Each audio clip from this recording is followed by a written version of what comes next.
Quiz and ഫാക്സിൻ്റെ പുതിയൊരു വീഡിയോയിലേക്ക് എല്ലാവർക്കും സ്വാഗതം.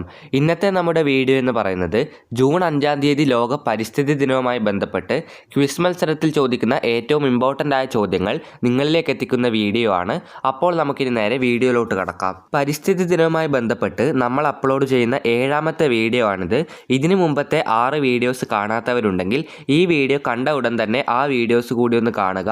ആ വീഡിയോയിലും വളരെ ഇമ്പോർട്ടൻ്റ് ആയ ചോദ്യങ്ങൾ തന്നെയാണ് പറഞ്ഞിരിക്കുന്നത്.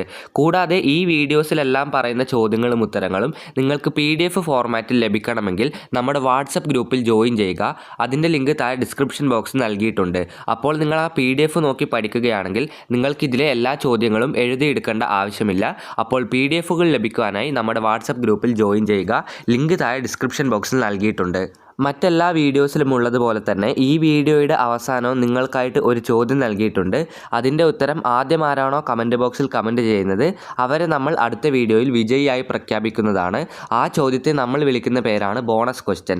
അപ്പോൾ നമുക്ക് കഴിഞ്ഞ വീഡിയോയിലെ ബോണസ് ക്വസ്റ്റ്യൻ്റെ ഉത്തരവും വിന്നറും ആരാണെന്ന് നോക്കാം. കഴിഞ്ഞ വീഡിയോയിലെ ബോണസ് ക്വസ്റ്റ്യൻ ഇതായിരുന്നു: സ്ട്രോബിലാന്തസ് കുന്തിയാന എന്ന് പറയുന്നത് ഏത് പൂവിൻ്റെ ശാസ്ത്രീയ നാമമാണ്?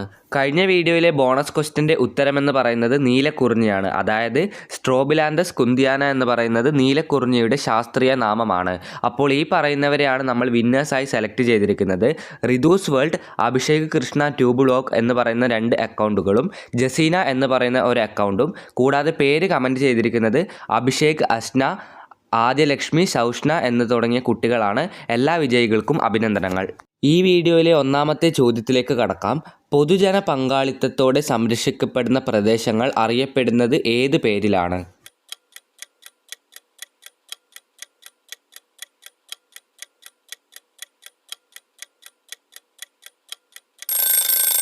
പൊതുജന പങ്കാളിത്തത്തോടെ സംരക്ഷിക്കപ്പെടുന്ന പ്രദേശങ്ങൾ അറിയപ്പെടുന്നത് കമ്മ്യൂണിസ്റ്റ് റിസർവുകൾ എന്ന പേരിലാണ്. ഇത്തരത്തിലുള്ള ചോദ്യങ്ങൾ എല്ലാവരും ഓർത്തു വെക്കുക. ഇനി നമുക്ക് നേരെ 2ാമത്തെ ചോദ്യത്തിലേക്ക് കടക്കാം. 2ാമത്തെ ചോദ്യം: ഇന്ത്യയിലെ ആദ്യത്തെ കമ്മ്യൂണിസ്റ്റ് റിസർവ് ഏതാണ്? അതായത് പൊതുജന പങ്കാളിത്തത്തോടെ സംരക്ഷിക്കപ്പെടുന്ന പ്രദേശത്തെയാണ് നമ്മൾ കമ്മ്യൂണിസ്റ്റ് റിസർവ് എന്ന് വിളിക്കുന്നത്. അങ്ങനെയാണെങ്കിൽ ഇന്ത്യയിലെ ആദ്യത്തെ കമ്മ്യൂണിസ്റ്റ് റിസർവ് ഏതാണ്?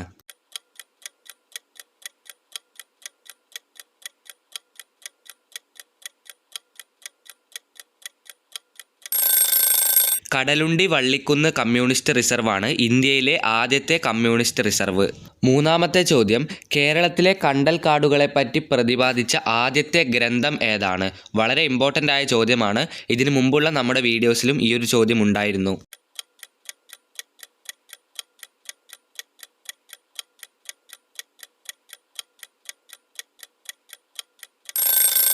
ഹോർത്തൂസ് മലബാറിക്കസ് എന്ന് പറയുന്ന ഒരു ഗ്രന്ഥത്തിലാണ് കേരളത്തിലെ കണ്ടൽക്കാടുകളെപ്പറ്റി ആദ്യമായി പ്രതിപാദിക്കുന്നത്. 4ാമത്തെ ചോദ്യം ഇതാണ്: ഇന്ത്യയിൽ പക്ഷികൾക്ക് വേണ്ടി നിർമ്മിച്ച ആദ്യത്തെ ആശുപത്രി ഏതാണ്?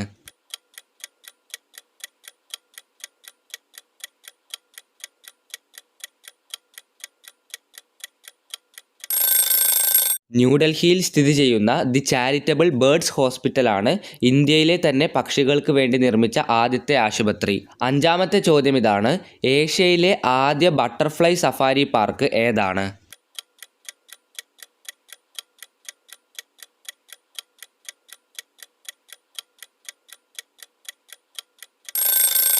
നമ്മുടെ കൊല്ലം ജില്ലയിലെ തെന്മല എന്ന് പറയുന്ന സ്ഥലത്ത് സ്ഥിതി ചെയ്യുന്ന ബട്ടർഫ്ലൈ പാർക്കാണ് ഏഷ്യയിലെ തന്നെ ആദ്യത്തെ ബട്ടർഫ്ലൈ പാർക്ക്.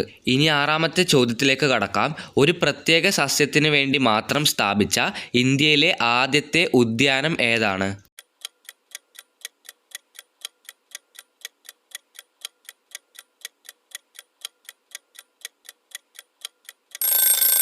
ഒരു പ്രത്യേക സസ്യത്തിന് വേണ്ടി മാത്രം സ്ഥാപിച്ച ഇന്ത്യയിലെ ആദ്യത്തെ ഉദ്യാനമാണ് കുറിഞ്ഞിമല. അതായത് കുറിഞ്ഞിമല സാങ്ച്വറി ആണ് ഇന്ത്യയിൽ തന്നെ ആദ്യമായി ഒരു പ്രത്യേക സസ്യത്തിന് വേണ്ടി മാത്രമായി തുടങ്ങിയ ഉദ്യാനം.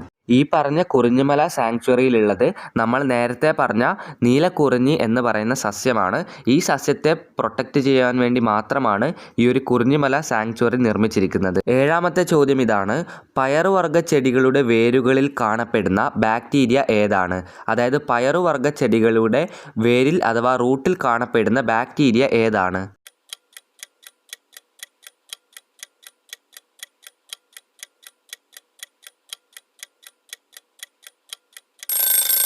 പയറുവർഗ്ഗ ചെടികളുടെ വേരിൽ കാണപ്പെടുന്ന ബാക്ടീരിയയുടെ പേരാണ് റൈസോബിയം. എട്ടാമത്തെ ചോദ്യത്തിലേക്ക് കടക്കാം. ഒരു കുരുവിയുടെ പതനം ആരുടെ ആത്മകഥയാണ്?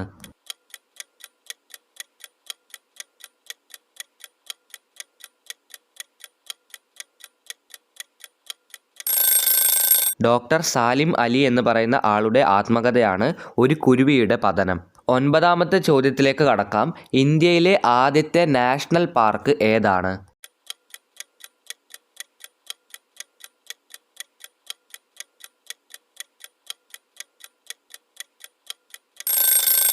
നമ്മുടെ ഉത്തരാഖണ്ഡിൽ സ്ഥിതി ചെയ്യുന്ന ജിംബ് കോർബറ്റ് നാഷണൽ പാർക്കാണ് ഇന്ത്യയിലെ തന്നെ ആദ്യത്തെ നാഷണൽ പാർക്ക്. പത്താമത്തെ ചോദ്യം ഇതാണ്.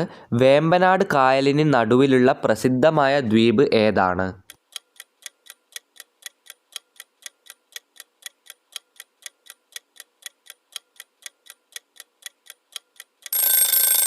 പാതിരാമണൽ ദ്വീപ് എന്നാണ് വേമ്പനാട് കായലിന് നടുവിലുള്ള പ്രസിദ്ധമായ ദ്വീപിൻ്റെ പേര്. 11ാമത്തെ ചോദ്യം ഇതാണ്.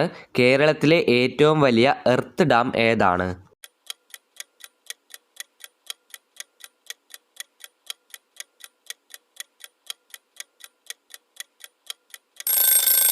ഇതിൻ്റെ ഉത്തരം കൂടുതൽ പേർക്കും അറിയുന്നുണ്ടാവും. നമ്മുടെ വയനാട് ജില്ലയിൽ സ്ഥിതി ചെയ്യുന്ന ബാണാസുര സാഗർ ഡാമാണ് കേരളത്തിലെ ഏറ്റവും വലിയ എർത്ത് ഡാം എന്ന പേരിൽ അറിയപ്പെടുന്നത്. 12ാമത്തെ ചോദ്യം ഇതാണ്. ഏത് മൃഗത്തിൻ്റെ സാന്നിധ്യമാണ് സൈലന്റ് വാലിയെ ശ്രദ്ധേയമാക്കിയത്?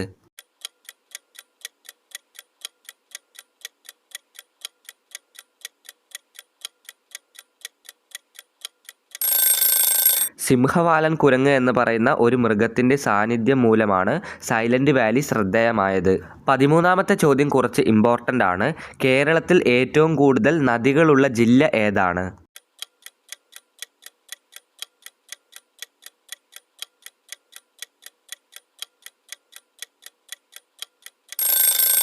കേരളത്തിലെ ഏറ്റവും കൂടുതൽ നദികളുള്ള ജില്ല എന്ന് പറയുന്നത് കാസർഗോഡ് ജില്ലയാണ്. ഏകദേശം 12 നദികളാണ് കാസർഗോഡ് ജില്ലയിലുള്ളത്.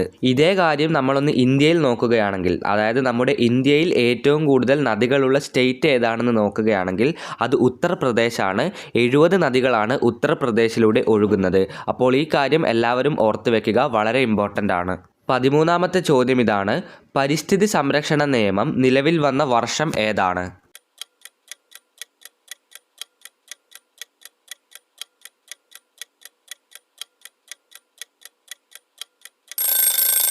നമ്മുടെ ഒന്നാമത്തെയോ രണ്ടാമത്തെയോ വീഡിയോയിലുണ്ടായിരുന്ന ചോദ്യമാണിത്.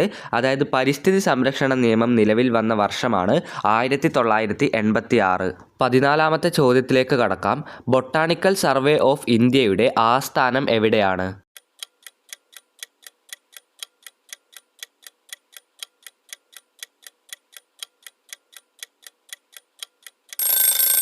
കൊൽക്കത്തയിലാണ് ബൊട്ടാണിക്കൽ സർവേ ഓഫ് ഇന്ത്യയുടെ ആസ്ഥാനം. അപ്പോൾ ഈ വീഡിയോയിലെ ചോദ്യങ്ങൾ അവസാനിച്ചിരിക്കുകയാണ്. അപ്പോൾ നമുക്കിനി ബോണസ് ക്വസ്റ്റ്യനിലേക്ക് കടക്കാം. ചോദ്യം വായിച്ച ഉടൻ തന്നെ കമൻറ്റ് ബോക്സിൽ ഉത്തരം എല്ലാവരും കമൻറ്റ് ചെയ്യുക.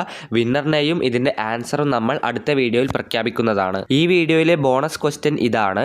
കേരളത്തിലെ പക്ഷികൾ എന്ന ഗ്രന്ഥത്തിൻ്റെ രചയിതാവ് ആരാണ്? അതായത് കേരളത്തിലെ പക്ഷികൾ എന്ന് പറയുന്ന ഗ്രന്ഥം എഴുതിയിരിക്കുന്നത് ആരാണ്? ഉത്തരം അറിയാവുന്നവർ കമൻറ്റ് ബോക്സിൽ കമൻറ്റ് ചെയ്യുക. ഉത്തരവും വിന്നറും നമ്മൾ അടുത്ത വീഡിയോയിൽ പ്രഖ്യാപിക്കുന്നതാണ്. ഈ വീഡിയോ അവസാനം വരെ കണ്ട എല്ലാവർക്കും നന്ദി, നമസ്കാരം.